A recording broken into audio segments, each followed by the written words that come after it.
What's the relationship between sound, frequency, and the releasing of happy hormones? Oh, good question. Happy hormones. So yes, when the same thing that's occurring when you're in that restorative state is that there's a release of dopamine and serotonin, which are the feel-good hormones, and that helps.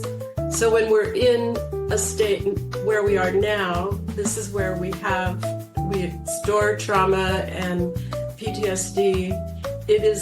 We can have emotional and mental dysregulation. So when you're going over into that other state and you're releasing those hormones, they create regulation and they release feel-good hormones so that you start to feel better. And that builds all those other states. And it also boosts the immune system, which is very amazing as well.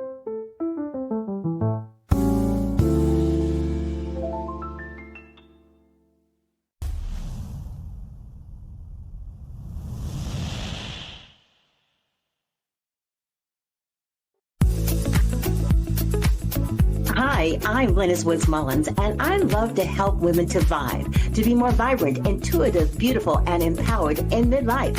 So come on, let's vibe.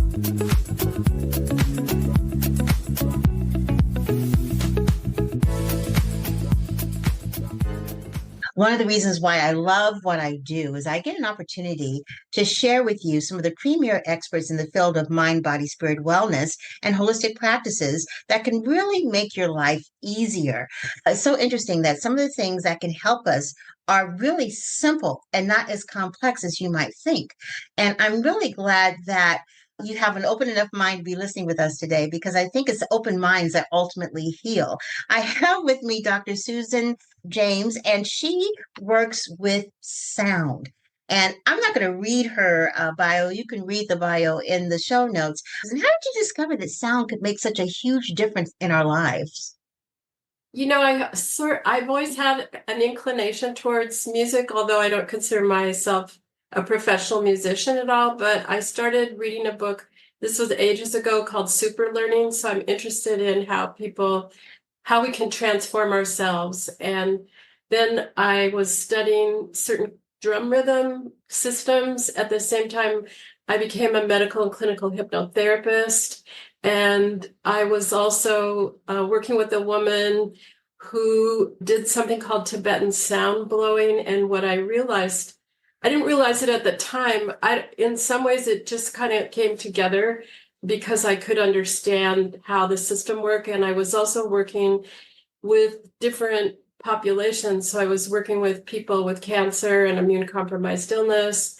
And I was working with people who had trauma, addiction, and they were in recovery, and they also had mental health diagnosis.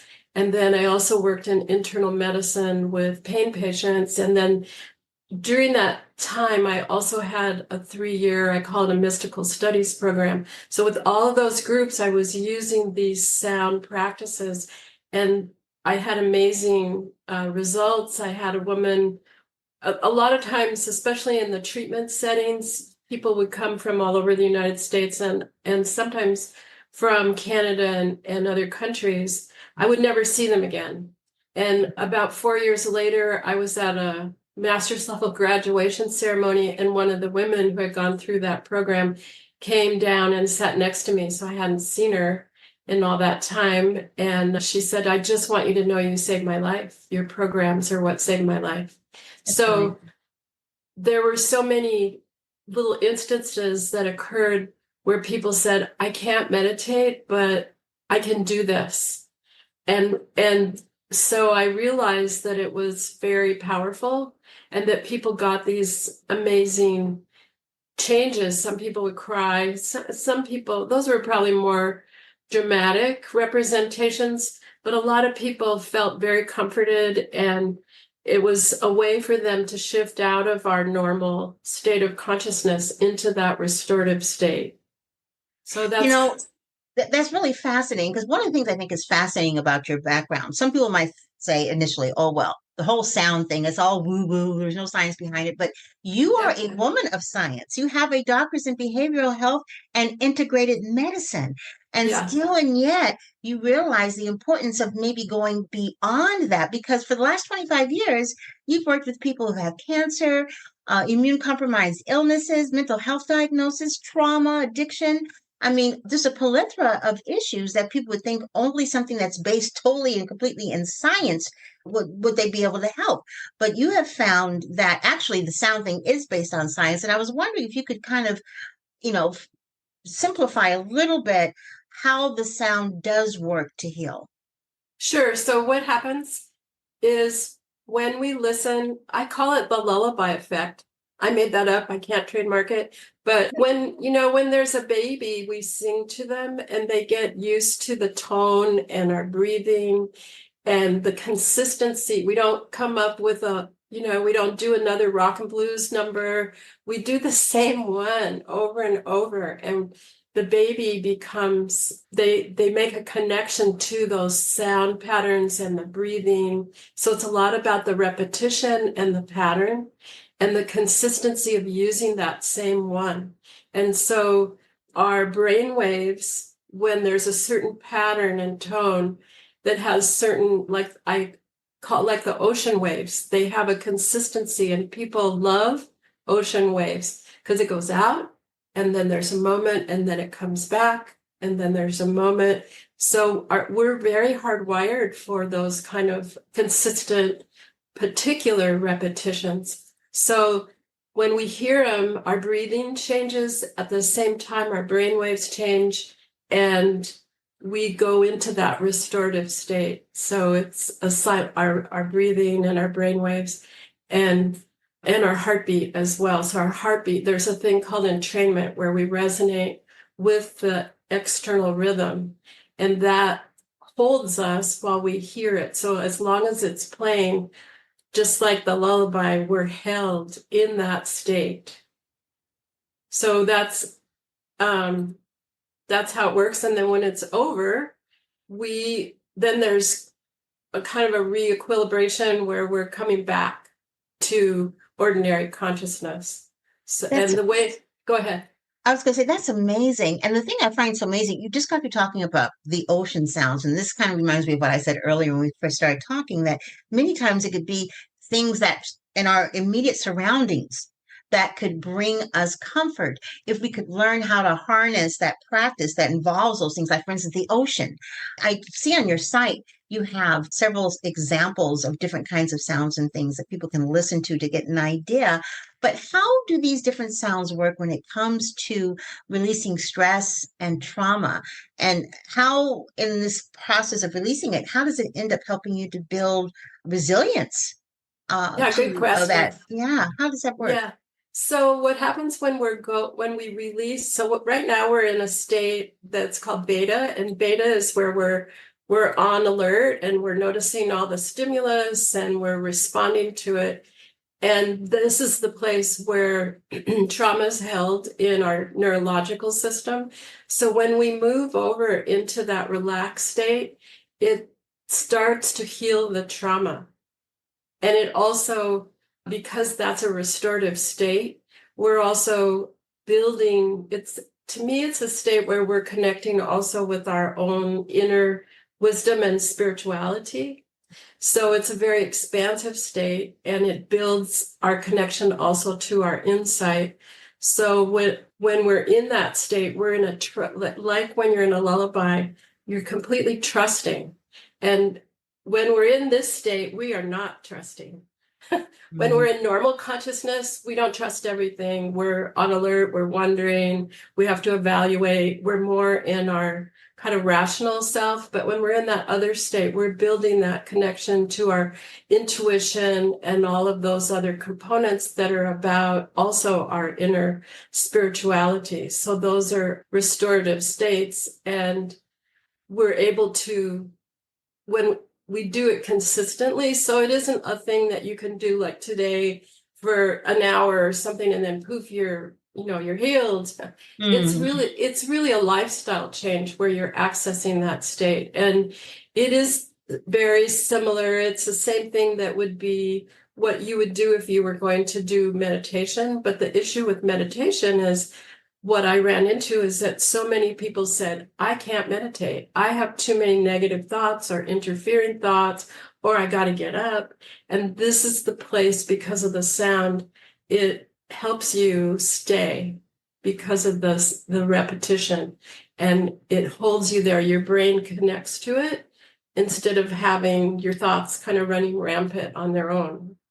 What's the relationship between sound, frequency, and the releasing of happy hormones? Oh, good question. Happy hormones. So yes, when the same thing that's occurring when you're in that restorative state is that there's a release of dopamine and serotonin, which are the feel-good hormones, and that helps.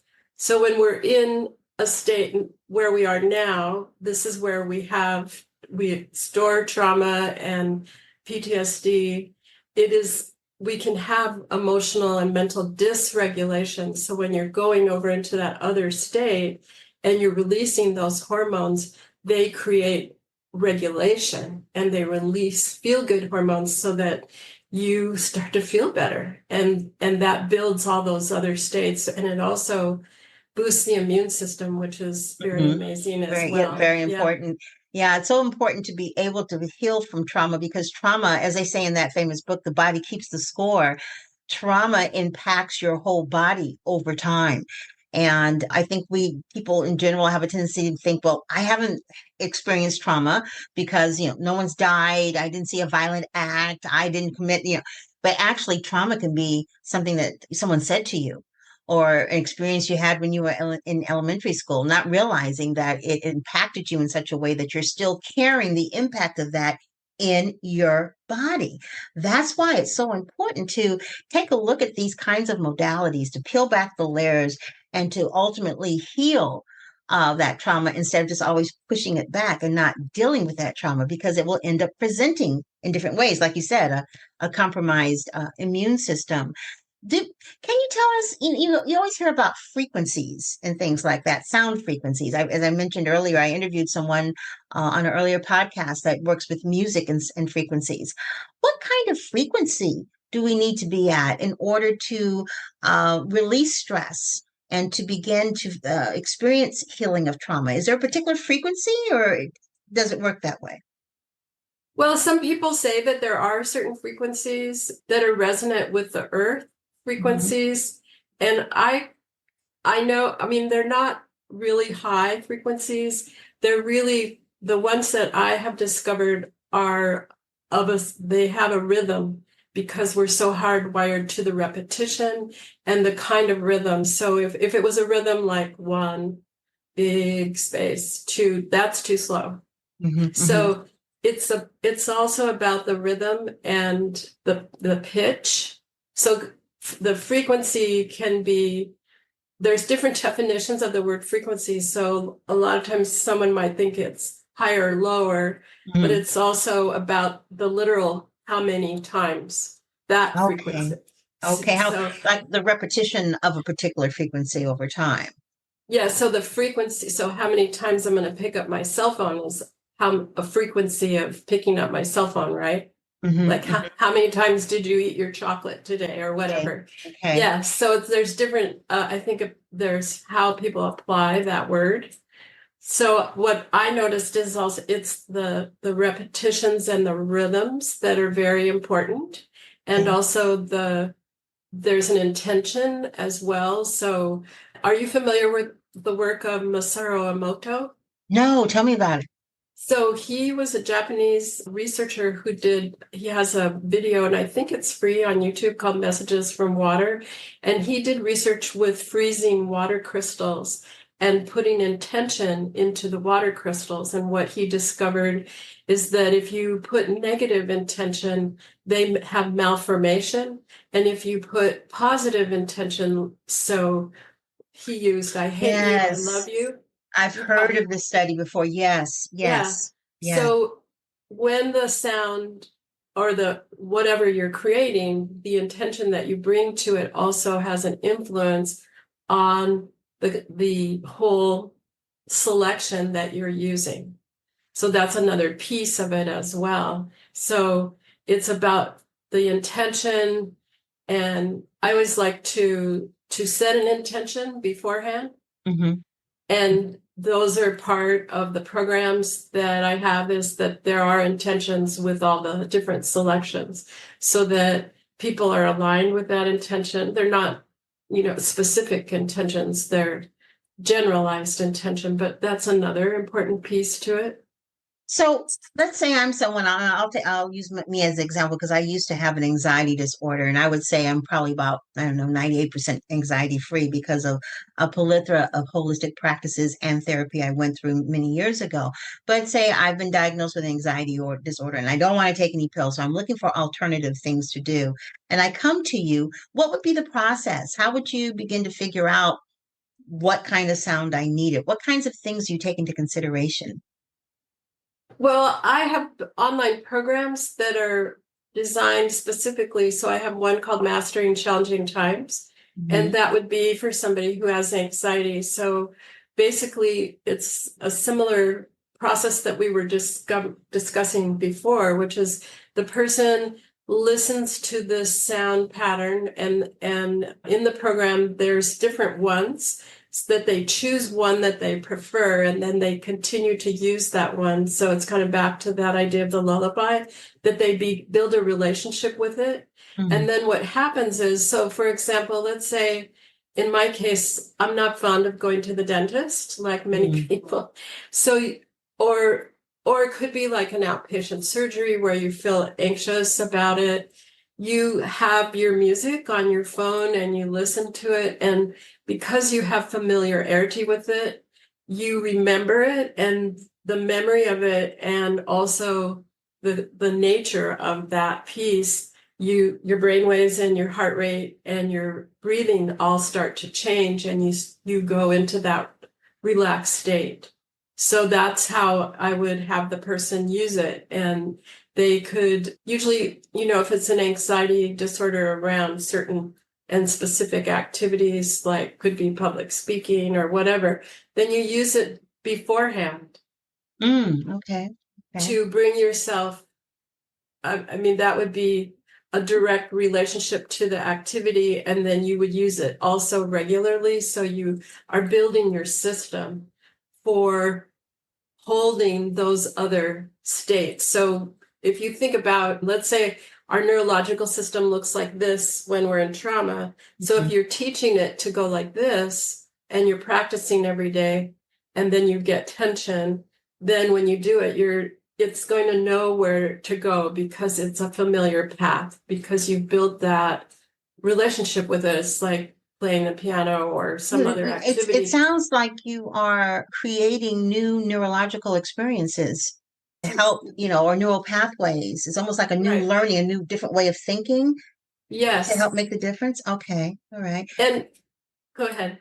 Well, that makes me want to ask another question about our genetics because they say that we are genetically predisposed to whatever it is. Let's say it could be heart disease or diabetes or something like that. What is the relationship between what you do with sound and someone's genetics? Does it help? How does it help stimulate our genetics?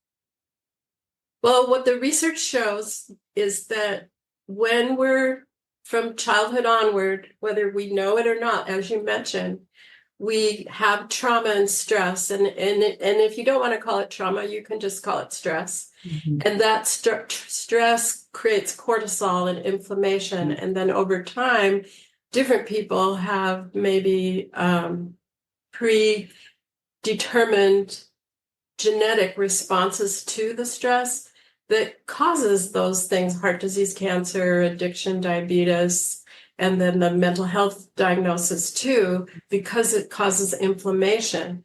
And so the research shows that when we use systems that take us out of this place where we are right now and train ourselves to know how to relax and go into that restorative state where we're releasing dopamine and serotonin and diminishing cortisol, the stress hormone, that we're changing how our genetics respond, which to Hmm. me, this is like, very expansive, that we have the power to turn off the switches for those diseases.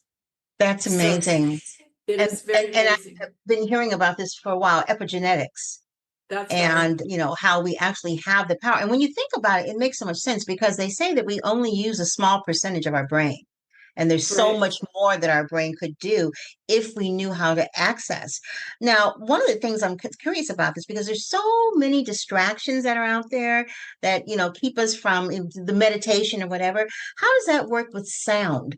What have your patients said about that? Is it hard for them to not be distracted when they're listening to that? Or are there certain kinds of tools that you give them to help them from not being distracted when they're listening to the sounds? Well, a couple of things. The sound can be on your phone with earphones, or you can put it through speakers. Mm. And so, because we absorb sound through our body and our bones, so it's not just through our ears. Oh, So okay. that would be another way that people could network it into their system.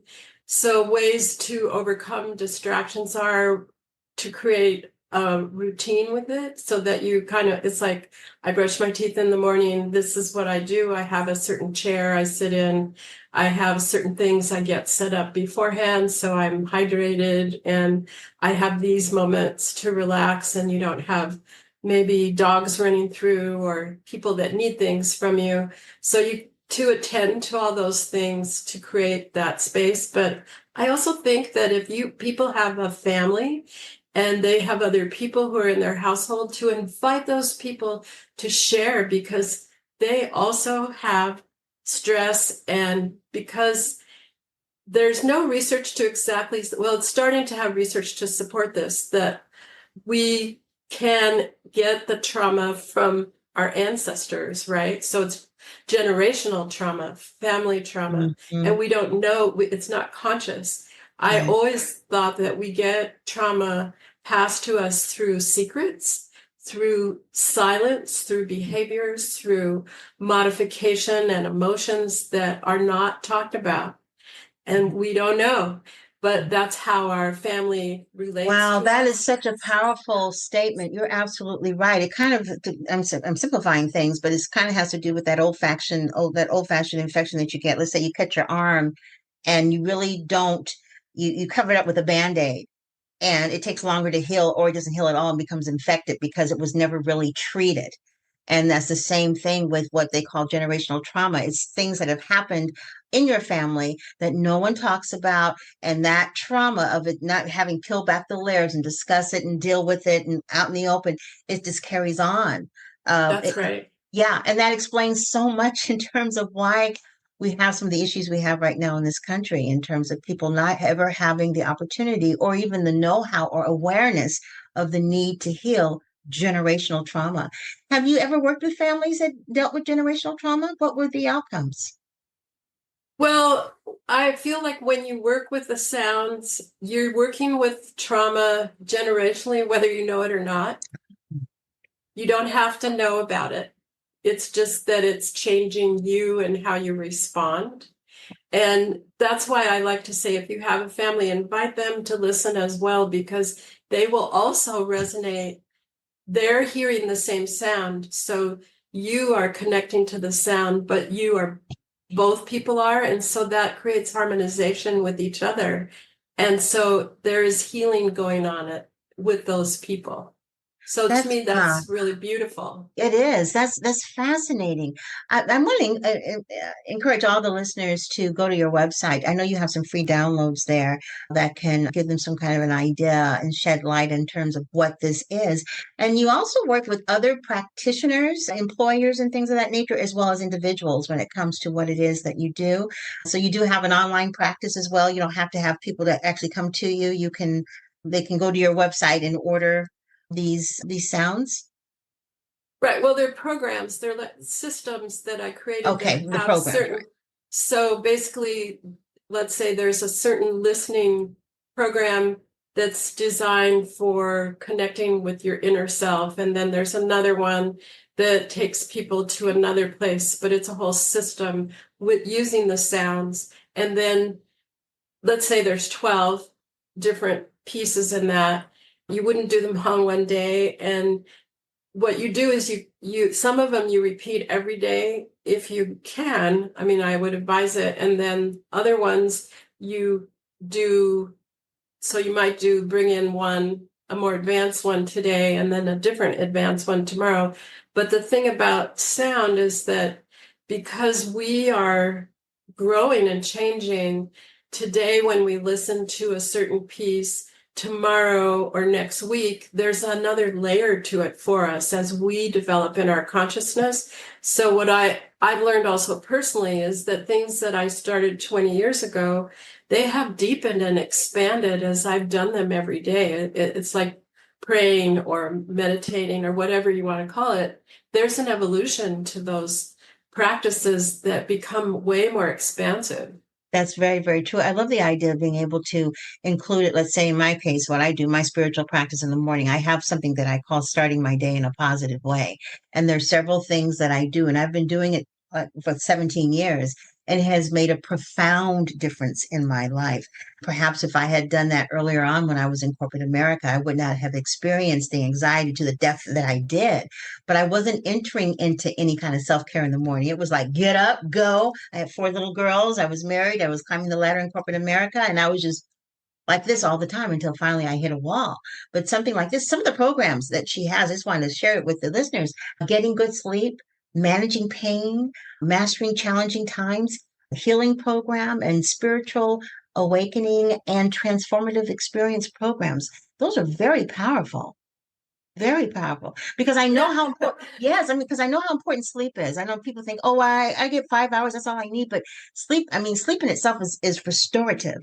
But having a program that helps people get a better and deeper sleep, it could be hugely impactful in so many ways that we just don't know about. So, wow, you have some fantastic things. I want to encourage everyone to click on the links in the show page, go to her website, and also take a look at her YouTube channel as well to find out more about the work that Susan does. It is truly transformative and groundbreaking, I think. There aren't that many practitioners out there who are doing this kind of work, especially with your kind of background, Susan. So thank you so much for being here with us on the V.I.B.E Living Podcast. Thank you so much. And I'm so grateful for the work you're doing too. Oh, thank you so much. And well, since we're all grateful, I'm grateful for all of you who are listening to the podcast. Thank you. And I always say that, please share this podcast with someone that you think that this could help. And please like and give comments and subscribe to the podcast. I just want to thank you for all the support. We are growing in leaps and bounds. We grew 300% since January of 2024. I don't know when you're going to be listening to this, but hopefully you'll be sharing the podcast. We can kind of keep this going because I have some wonderful experts such as Susan that come on and share their expertise and hopefully raise your awareness and open that world in terms of ways that you can be well in your mind, body, and spirit, and also ways that you can continue to be more vibrant, intuitive, beautiful, and empowered in midlife. In other words, ways that you can vibe. Thanks, everyone, for having a fantastic day, and make sure that you don't forget to vibe. Bye-bye, everybody.